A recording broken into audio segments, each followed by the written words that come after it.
اب ملک کی معیشت میں ایک بہت بڑی جو گڑبڑ ہوئی ہے, ہم بھی کچھ ماہرین کے ساتھ بیٹھتے ہیں, کچھ حالات پتہ چلتے ہیں. پچھلی حکومتوں نے قرضے لے لے کے ملک کی واٹ لگا دی ہے.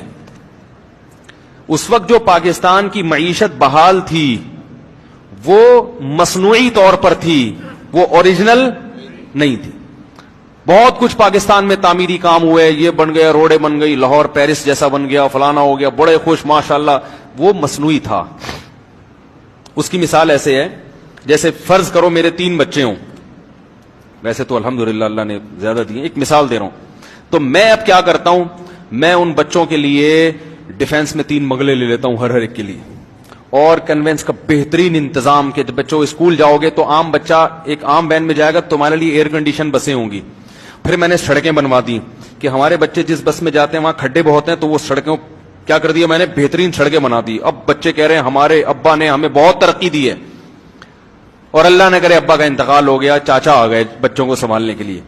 اب چاچا نے جب کیلکولیشن کی تو ان کو پتا چلا ابا نے ان بچوں کو 20 کھرب روپے کا مقروض بنا دیا ہے.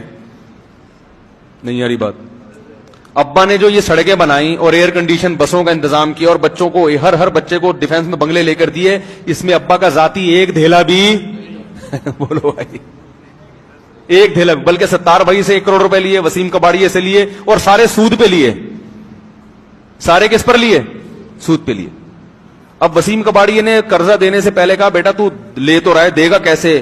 تو آپ نے کہا کہ یہ میرے بچے ہیں نا, یہ میرے بچے ہیں, ان کی اولادوں سے نکال لینا, اور ایگریمنٹ سائن کر کے دے دیا, بجلی کا بل بڑھا کے, کرایہ بڑھا کے, وغیرہ وغیرہ بڑھا کے.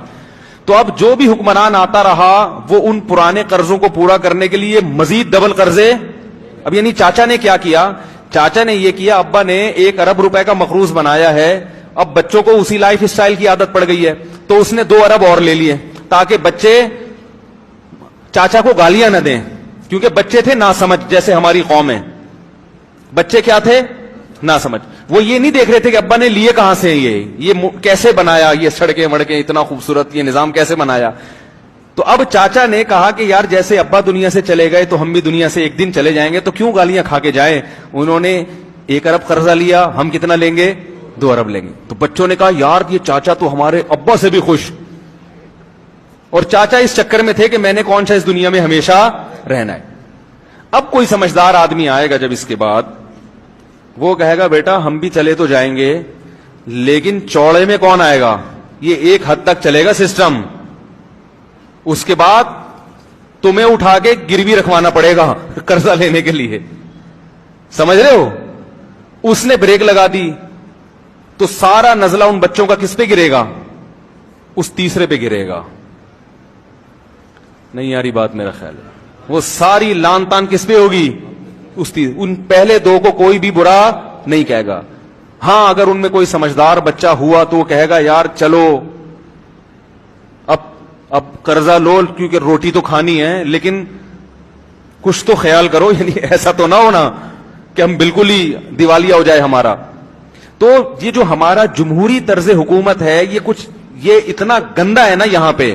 اس میں ایک وزیر اعظم کو پتا ہوتا ہے میں 5 سال کے بعد چلا جاؤں گا, وہ کہتا ہے بھاڑ میں جائے یہ قوم, میں ایسا کر کے جاؤں کہ لوگ کہے فلاں کے دور حکومت میں یہ بلڈنگ بنی ہے, فلاں کے دور حکومت میں یہ سڑک بنی ہے, فلاں کے دور حکومت میں تو کرنسی اتنی مضبوط تھی.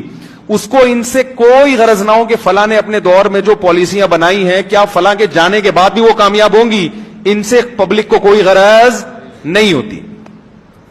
تو جب عوام بے وقوف ہوتی ہے تو پھر اس کا یہ مقدر ہوتا ہے کہ وہ پٹے, اور پٹ رہی ہے الحمدللہ. سمجھ رہے ہو, تو اب یہی ہو رہا ہے اور مزید پٹو گے. بلکہ اس طرز حکومت میں یہ ہوتا ہے کہ کام ایک کرتا ہے, وہ بیچارہ اپنے 5 سال میں وہ پروجیکٹ مکمل نہیں کر سکا تھا تو اگلا آ کے صرف آخری اینٹ رکھتا ہے اور ساری وہ اپنے کھاتے میں ڈال دیتا ہے. بس حالانکہ اس نے کبھی ملک کے لیے خدمت نہیں کی ہوتی. پرانے والے نے خدمت کی ہوتی ہے, اس کا ٹائم چونکہ پورا ہو چکا ہوتا ہے, اس کے دور کے پروجیکٹ ہوتے ہیں, اگلا آ کے جو اس نے بجٹ پاس کیا تھا اس میں سے 90% کھا کے صرف 10% لگا کے تکمیل کر لیتا ہے. تو قوم کس کو مبارکباد دیتی ہے؟ کراچی میں یہی ہوا ہے, پروجیکٹ کسی ایک نے شروع کیا, تکمیل دوسرے نے کی, اور بہت کھا کے تکمیل کی, تو پبلک نے دوسرے کو کہا کہ ماشاءاللہ کتنا اچھا بنا دیا, پرانے والے کو کوئی گھاس ڈالنے کے لیے تیار. تو یہ بڑا عجیب نظام ہے بھائی, یہ بہت ہی گندا نظام ہے جو ہمارے اوپر مسلط ہو گیا ہے.